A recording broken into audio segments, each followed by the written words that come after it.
It's a little vintage caravan that is a fixture on Wednesdays and Fridays in the Highbury Shopping Centre and on Thursdays in the Milson Shopping Centre. It's called iHow, the iHow Caravan, and one of the operators is Ron Love. Ron, good morning. Good morning, and how are you this morning? Not so bad. Now, Ron, you're a master of curly questions, I understand. Yeah, like how much overhang can you have at the back of your car? How much overhang can I have at the back of my car?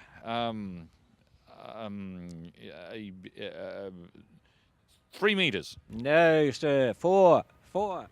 3 at the front, 3 at the front. 4 at the back. So you specialise in asking those sorts of curly questions, do you? Yeah. But how much tread, minimum tyre tread required for a warrant of fitness? 1.5 millimetres. He's right. He's right. Well done.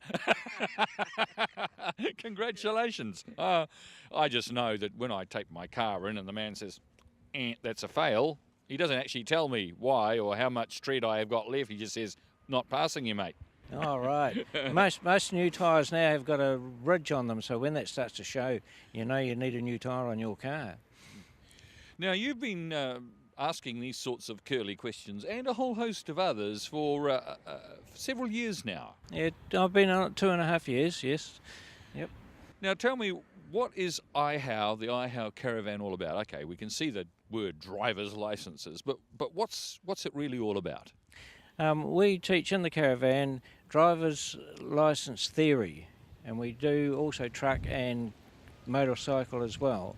So we're here to teach the theory and make sure people know the answers and know what they're talking about when they go to sit the test up at VTNZ or AA. Yeah.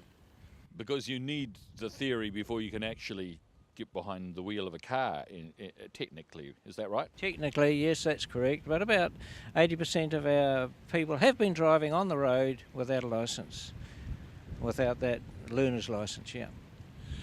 So who comes to you? Most people that come to us require some assistance, either in learning and understanding, and also a bit of encouragement and support when they're actually sitting the test itself. So we don't get the students that can read the road code and go and sit it. We get the people that need assistance. Yeah. Right, so these people could be immigrants, refugees, that kind of people? Correct, yes, and Samoans, Tongans. Yesterday it was Malay, Indian, and Bhutanese. So we get a cross-section of the community because we have a lot of refugees coming into Palmerston North, and they come from Martin, Levin, Dannevirke, so all over, yeah. And we also get a lot of students from different organisations, Horowhenua Learning Centre and other organisations in Palmerston North bring their students here for us to teach, yeah. So what's the process? They knock on the door, can you roll up? Do you need to make an appointment?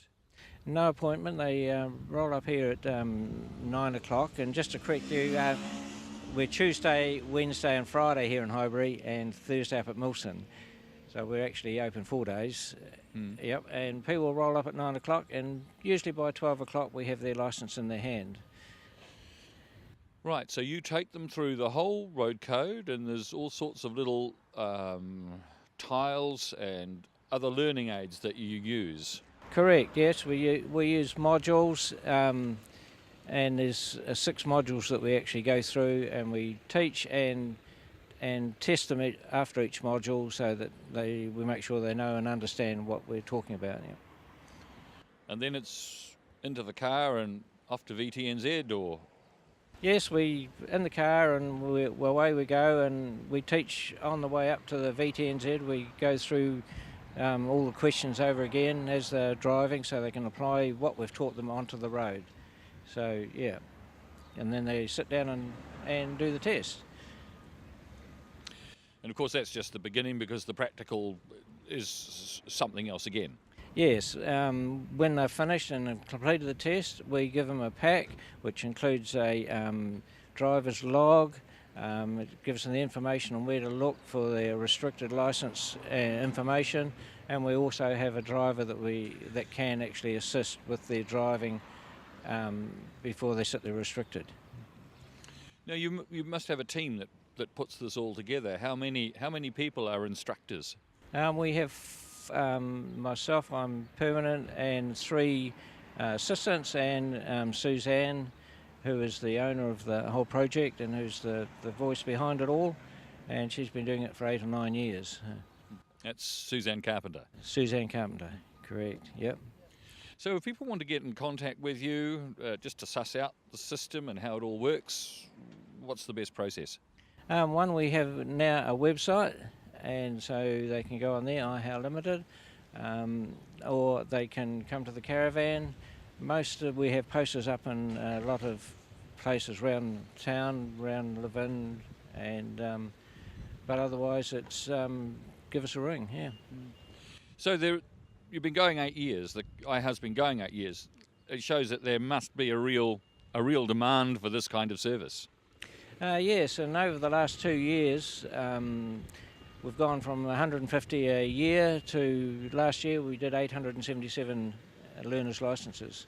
Wow. In 12 months, yes. And this year it's looking great. We've done just over 80, just on 93, I think it was, as at last night for this month. 93. 93 licences, yeah. So it's getting up towards 100 a month. Yes, I think the biggest month we've done was 111, and that was last year. And, yeah, during the school holidays when we get a lot of students coming in for assistance, yeah.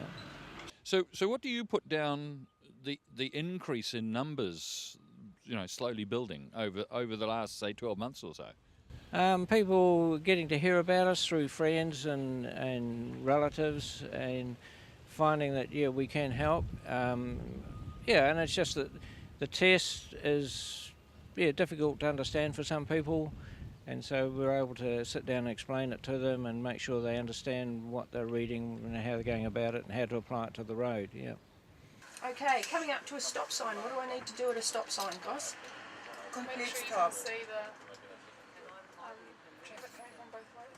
Yep, make sure I can see the traffic coming from all directions, and you're dead right, come to a complete stop. What are these yellow parking. Okay, can I park on this corner? No. No? How many metres away from the corner? 6. How many metres away from a pedestrian crossing? 6. 6? Yep, well done. How many metres away from this entranceway driveway? 1 metre. Suzanne Carpenter set up the iHow Caravan 8 years ago now, Suzanne? 8 or 9 years ago, that's right, yeah. What inspired it? I was working in a social agency around the corner, and I kept coming across people who were driving illegally, and they couldn't read well enough to pass the road code test. And I left that job and set up the Caravan. Well, that was a leap of faith, wasn't it? Yeah, we were heading down to Wellington one day, and you know how in Otaki they used to have all those old caravans for sale? And we were trying to figure out what would be a educational free environment to teach people in, because most of these people had failed at school. And the Caravan, it was like a red light, this is it.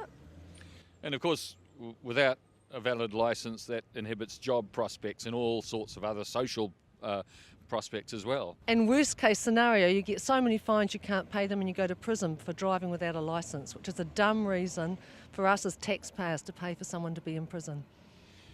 And you've got so much buy-in from the communities that even the other day, the local Pongaroa cop brought over a whole troop of farmhands in order to take part in this. Yeah.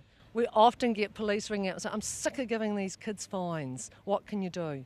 And they bring them up. We've had the same from Foxton and Levin Police have both been really behind us too. Mm-hmm. So that shows a great community spirit and the fact that you're really serving a valid purpose. Yeah, unfortunately it seems to be an increasing need as people find out. We started in Palmerston North and now we're getting Dannyverk, Woodville, Shannon, Foxton, Levin. So it's, yeah, I had thought in 5 years I'd have it all done and dusted and move on to another job. You know, talking to Ron, I was just asking him what is the reason behind the increase, because you're nearly doing 100 people a month now. I think word's getting out. We ask people on their enrolment form, how did you hear about us? And 9 out of 10, it's family or friends. And that's how it's worked for the police too. Most of the police that bring us kids, their sons, daughters, cousins or nephews have got a licence from us, so then that's followed. It hasn't been the police initiating, it's been the same family whānau system that's brought them on board as well. And also making it a lot safer on the roads for everybody. Yeah, these people, believe it or not, are all driving, whether they come to us or not. So now they know their road code and they're better. So it's almost a pre-driving defensive driving course. I guess so. I hadn't thought it through that way. Technically, you're not meant to drive on the road until you have this licence. So we're making sure that everyone we possibly can has got their licence. The way we teach it is probably more like a defensive driving course. It's hands-on, it's kinesthetic, it's moving, it's tactile, so people remember it. It's in their hard drive, not in their short-term memory. So you take into account that people do have different learning styles as well. Very much, yeah. If you've got lots of money and intelligent and can read, you don't need us. Everyone else, we're there to help. So what does it cost? It's been free for about 7 or 8 years, but as you can hear, it's just growing and growing, and our funding's been capped for the next 3 years, and we just cannot make ends meet. So what we're asking for is a koha or a donation for people. Yeah, and we're not saying how much, but we do hint when we say that you don't need to buy a road code. We give you free L plates, and we give you heaps of information, and we guarantee you don't have to have a resit fee. So that gives people an idea of how much to donate.